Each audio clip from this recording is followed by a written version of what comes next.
જય દ્વારકાધીશ મિત્રો, ખેડૂત મિત્રો, માલધારી ભાઈઓ, જય મુરલીધર। હવે આ સરકાર ખેડૂત પાસેથી એટલું લૂંટી જાય છે, વિચાર કરો। ગામડામાં ગટરના ઠેકાણા નથી, સિટીમાં ગટરના ઠેકાણા નથી। સિટીમાં તો મોટા ગટર હોય, બોલો 4 વ્હીલ અંદર ખાબકે ગભનેરી ખાબકે। વીમામાંથી પૈસા લૂંટી જાય, ખેડૂત પાસેથી લૂંટી જાય, માલના પૈસા લૂંટી જાય, શિયારી વાવથી લૂંટવાનું। આ પૈસો જાય છે ક્યાં? વીમાવાળાને બેંકવાળા જ રાખે છે। શું છે? પબ્લિકનો પૈસો ગયો ક્યાં બધોય? ચારે બાજુથી લૂંટવાનું ચાલુ, અને પછી કહે વીમા ને ઇન્સ્યોરન્સ, બેંકવાળા કહે લોનું લઈ જાઓ। એટલે પબ્લિકને ક્યાંય હકે ખાવા દેવી નથી।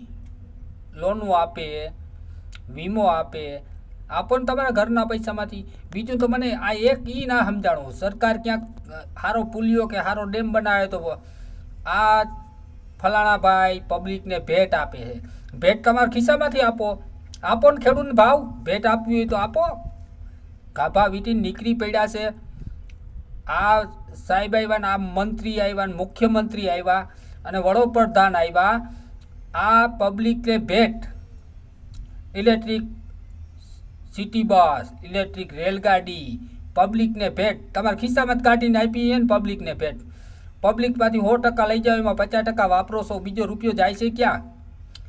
એટલે ખેડૂત મિત્રો વિચારો, ચારે બાજુથી લૂંટવાનું ચાલુ છે। મિત્રો અવાજ ઉઠાવો, અમને ભાવ મળવો જોઈએ, કોઈ પણ સંજોગે ભાવ લેવાનો જ છે। દર વર્ષે 20 કિલોના 10% વધીને। મિત્રો જાગો, શેના બીવો છો કેમ? અવાજ ઉઠાવો, બીક શેની? આપણો હક છે, આપણા ઉપર અન્યાય થાય છે।